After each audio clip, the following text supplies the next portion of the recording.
kembali di Sapa Indonesia Malam bersama saya Friska Clarissa.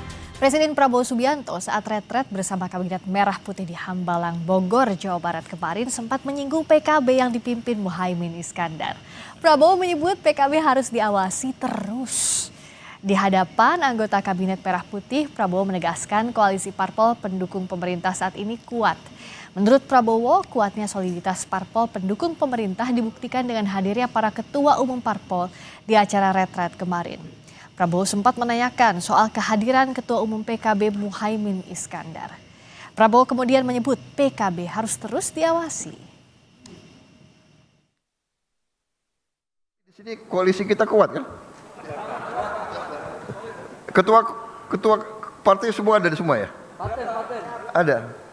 Ketua PKB ada? Oh. Kayak Pak PKB yang harus diawasi terus ini. Ketua Umum PKB Muhaimin Iskandar merespons pernyataan Presiden Prabowo soal PKB harus terus diawasi. Menurut Caimin, pernyataan Prabowo tersebut hanyalah bentuk candaan atau gojlokan politik. Caimin menyatakan sudah terbiasa dengan gaya bercanda Presiden Prabowo. Menko Bidang Pemberdayaan Masyarakat ini juga menegaskan tidak ada manuver politik di balik guyonan tersebut. Bercanda emang Gus. Bercanda. Gus, tapi kan ada sejumlah ketua parpol lain Gus, tapi ini kenapa ini senyum-senyum doang? Sering Gus? begitu. Bercanda begitu lah. Sering bercanda. Gojlokan begitu. Berarti bukan ada maksud lain Gus. Oh enggak, biasa di sini. Enggak ada perlu diawasi enggak Gus ya? Enggak ada perlu diawasi.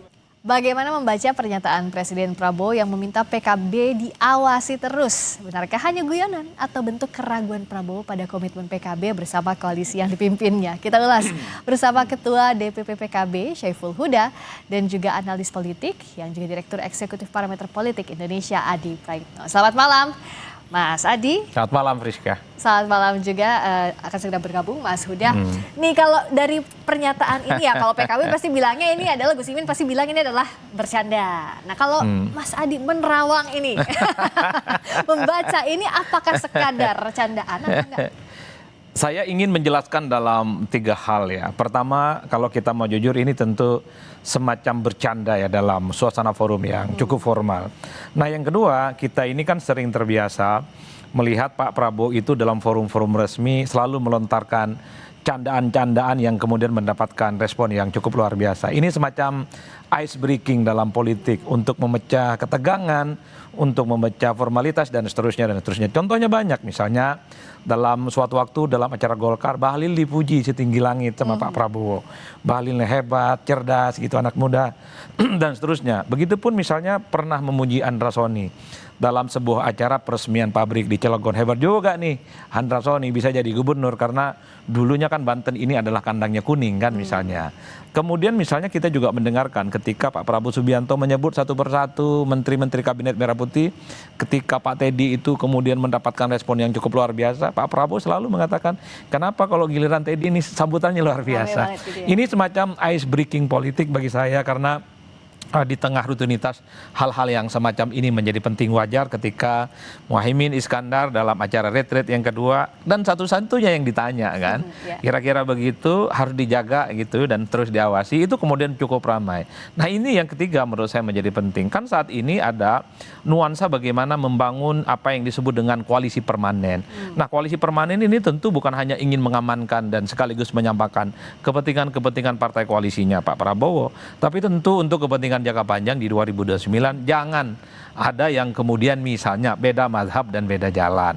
Nah di antara partai politik yang ada itu yang punya potensi rasa-rasanya untuk agak beda jalan sepertinya PKB. Karena kalau kita mau jujur PKB ini tidak pernah punya sejarah bersama dengan Prabowo Subianto. 2014 mendukung Jokowi, 2019 dukung Jokowi, bahkan 2024 mencalonkan diri kan, Muhaimin berpasangan dengan Anies Baswedan.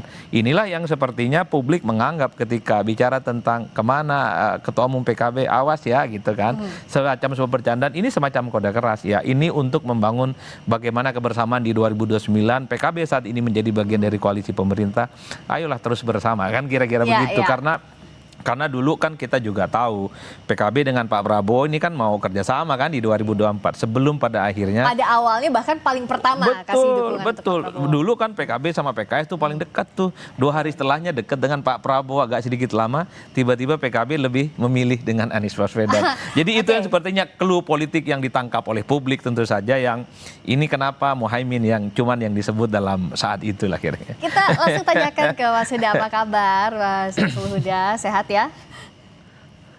Sehat Mbak, Mas Adi apa kabar? Bang Huda mantap. Kalau tadi kan kita bicara, kayaknya sih Presiden Prabowo kalau menurut Mas Adi ini ngasih ice breaking. Tapi kayaknya ice breakingnya bikin deg-degan juga karena sekaligus kode keras Mas Huda. PKB tangkap sinyal ini kayak gimana Mas Huda? Ya sebenarnya lebih tepatnya kita bisa tanya ke Pak Prabowo sebenarnya. Kira-kira itu kode apa gitu. Tapi setahu kami dan yang sudah-sudah memang Pak Prabowo suka candaan, dan termasuk forum kemarin itu sebenarnya forum yang agak di ujung setelah beliau menyampaikan paparan yang cukup detail menyangkut soal memasuki tahun 2026, dan memang suasana yang kira-kira candaan. Dan memang di politik kalau nggak ada begitunya kayak jadi kayak kering begitu. Jadi itu bagian dari kira-kira kayaknya Caimin udah lama kayaknya nggak ngobrol empat mata sama beliau kayaknya ini. Jadi akhirnya candaannya keluarnya di forum besar itu. Memangnya terakhir kapan Caimin ketemu sama Pak Prabowo empat mata, Mas Huda? Saya nggak tahu persis, mungkin 1 bulan lalu ya, sebelum peristiwa ini sebenarnya, sebelum peristiwa banjir dan longsor besar di Sumatera bagian utara. Tapi sejauh ini Caimin menegaskan bahwa tegak lurus ke arahnya Pak Prabowo. Apa yang Pak Prabowo perintahkan, PKB ikut. Kalau take record soal itu saya kira publik dan Mas Adi bisa bercerita ketika PKB sudah menjatuhkan pilihan koalisi politik dalam sepanjang sejarah. Kami tidak pernah goyah dan tidak pernah meninggalkan komitmen politik itu. Mulai sejak Pak SBY 10 tahun, Pak Jokowi 10 tahun gitu. Dan track record kita emang di situ. Jadi PKB begitu menentukan sikap politik dalam sejarah panjangnya di bawah pimpinan Caimin relatif tidak punya semacam pilihan ganda. Jadi begitu kami menjatuhkan pilihan koalisi menjadi bagian dari pemerintah, saat itu pula PKB komit dan tidak teruji dalam perjalanan sejarahnya.